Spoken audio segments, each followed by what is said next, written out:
Dengan subpembahasan pertama ada kondisi geografis, yang kedua kondisi demografis, yang ketiga nilai kultural, yang keempat nilai sosial, dan kelima sistem pendidikan.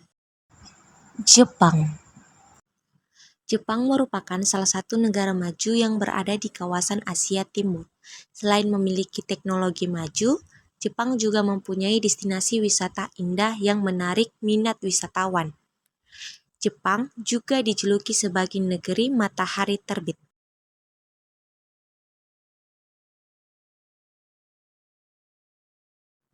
Negara Jepang terletak tepat di Laut Lepas Pantai Timur, benua Asia di antara Samudra Pasifik dan Laut Jepang. Negara ini membentang mulai dari Laut Okhotsk di sebelah utara dan Laut Cina Timur di bagian selatannya. Jepang terdiri dari 47 prefektur atau wilayah yang memiliki kekuasaan yang mandiri, dan masing-masing prefektur memiliki bendera dengan gaya minimalis yang indah. Prefektur ini dibagi menjadi 4 kategori, yaitu Ken, To, Fu, dan Do. Ken terdiri dari 43 prefektur, lalu To yang bisa diartikan sebagai kota besar prefektur 1, metropolis, atau bisa disebut dengan ibu kota. Hanya Tokyo yang masuk dalam kategori ini. Sementara Fu mengacu pada prefektur perkotaan dan kota-kota seperti Osaka dan Kyoto termasuk di dalamnya. Sedangkan Do merupakan prefektur 1 sirkuit. Istilah ini awalnya digunakan untuk merujuk kepada wilayah Jepang yang terdiri dari beberapa provinsi. Dan Hokkaido merupakan satu-satunya Do yang tersisa sampai saat ini. Jepang memiliki jumlah penduduk sebanyak 126 juta jiwa serta negara terpadat ke-11 di dunia. Sebagian besar orang-orang di dunia mungkin cukup mengenal kebudayaan Jepang seperti samurai, geisha, sumo, kabuki, musik shamisen, kimono, hanami, ikebana, dan anime. Dalam kehidupan bermasyarakat, orang-orang Jepang cenderung berkelompok, hingga tak heran kalau teamwork-nya sangat kuat. Mereka tak segan untuk bersikap setia terhadap hal-hal yang memiliki keterkaitan erat dengan kehidupan. Walaupun demikian, sikap ini tidak berlaku untuk orang baru, sebaliknya orang Jepang akan tertutup untuk hal itu. Dalam dunia pendidikan, Jepang memiliki 2 jenis pendidikan yang wajib dilaksanakan oleh warga Jepang, yaitu 1. Pendidikan moral. Doutaku Kyoiku ialah pembelajaran moral yang diberikan melalui sekolah, mulai dari jenjang SD hingga tingkat SMA. Melalui Doutaku Kyoiku, inilah tercipta karakter bangsa Jepang yang kita kenal sebagai bangsa yang khas dengan disiplin, ulet, jujur, bekerja keras, dan bertoleransi tinggi. 2. Pendidikan formal. Pendidikan formal adalah sistem sekolah yang terdiri dari lembaga-lembaga pendidikan prasekolah, pendidikan dasar, pendidikan menengah, dan pendidikan tinggi. Sama halnya dengan pendidikan yang ada di Indonesia. Mongolia. Yang pertama ada kondisi geografis. Mongolia terletak di antara 41 derajat sampai 52 derajat lintang utara dan 87 derajat sampai 120 derajat bujur timur. Secara geografis, bangsa Mongol yang berada di antara daratan Asia Timur berbatasan secara langsung dengan Rusia di sebelah utara dan Cina di sebelah selatan.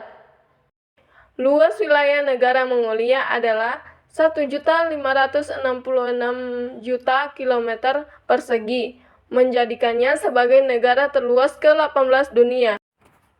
Mongolia juga dikenal sebagai tanah langit biru abadi. Secara keseluruhan, datarannya melandai dari pegunungan Altai di barat dan utara hingga cekungan di timur dan selatan. Yang kedua ada kondisi demografis. Jumlah penduduk negara Mongolia per Januari 2015 adalah sebanyak 3.251 jiwa, sekitar peringkat 121 dunia. Sedangkan PBB memperkirakan total populasi negara Mongolia pada pertengahan 2007 sebanyak 2.629.000 jiwa. Tingkat pertumbuhan penduduk Mongolia sekitar 1,2% per tahun pada 2007. Sekitar 59% populasi Mongolia berusia di bawah 30 tahun. 27% diantaranya berusia di bawah 14 tahun. Yang ketiga ada nilai kultural. Yang pertama ada yurt. Yurt merupakan bangunan tradisional khas Mongolia. Rumah ini berbentuk tabung lebar dengan ciri khas atap kerucut. Jenis model rumah ini seringkali digunakan oleh bangsa Mongol karena nilai praktis dan mudah untuk dibangun. Yang kedua ada perayaan Sangga Ansar. Festival ini merupakan kebaktian untuk menghormati para dewa, ritus menghilangkan rintangan, kebaktian doa untuk menghormati mukjizat yang dilakukan oleh Buddha untuk menyebarkan ajaran suci, keinginan kedamaian dan kemakmuran dan ritus lain. Yang ketiga ada Dil. Fitur lain dari budaya tradisional Mongolia adalah kostum nasional Dil. Dil adalah pakaian tradisional Mongol yang terdiri dari pakaian panjang seperti kaftan, selempang, ikat pinggang, topi, dan sepatu boot. Yang keempat ada nilai sosial. Bangsa Mongol memang terkenal dengan kehidupan nomadik alias nomaden. Cara hidup yang telah menjadi tradisi bangsa Mongol ini dilakukan dengan cara berpindah-pindah wilayah tempat tinggal untuk menyesuaikan dengan lingkungan alam tempat tinggalnya tersebut. Perpindahan kaum nomaden tersebut membawa serta perkakas rumah tangga, seluruh anggota keluarga, hewan ternak hingga rumahnya itu sendiri. Diperkirakan sekitar 30-40% warga Mongolia yang hidup secara nomaden. Yang kelima ada pendidikan. Pendidikan di negara Mongolia terbagi menjadi 3, yaitu sebagai berikut. Yang pertama ada pendidikan prasekolah. Mongolia memiliki sistem pendidikan prasekolah yang luas dan dibiayai negara. Ada lebih dari 700 taman kanak-kanak negeri dan swasta, atau sebutan untuk tempat penitipan anak. Yang kedua ada pendidikan dasar dan menengah. Pada tahun 2003, terdapat 688 sekolah dasar dan menengah dengan sekitar 528.000 siswa dan 20.725 guru. Ada 32 pusat pelatihan kejuruan dan teknis dengan 20.000 siswa dan lebih dari 800 guru. Perluasan dimulai pada tahun 2004 dengan penurunan usia masuk sekolah resmi dari usia 8 menjadi 7 tahun. Yang ketiga ada universitas. Ada banyak universitas di Mongolia. Yang paling menonjol adalah Universitas Nasional Mongolia di Ulaanbaatar yang didirikan pada tahun 1942 dengan 3 jurusan yaitu pendidikan, kedokteran, dan kedokteran hewan. Cina. Yang pertama ada kondisi geografis. Terletak di Asia Timur di sepanjang garis pantai Samudra Pasifik. Tiongkok adalah negara terbesar ketiga di dunia setelah Rusia dan Kanada. Dengan luas wilayah Cina adalah 9.696.960 km persegi dan garis pantai sepanjang 18.000 km, terhitung sekitar 22% dari daratan Asia.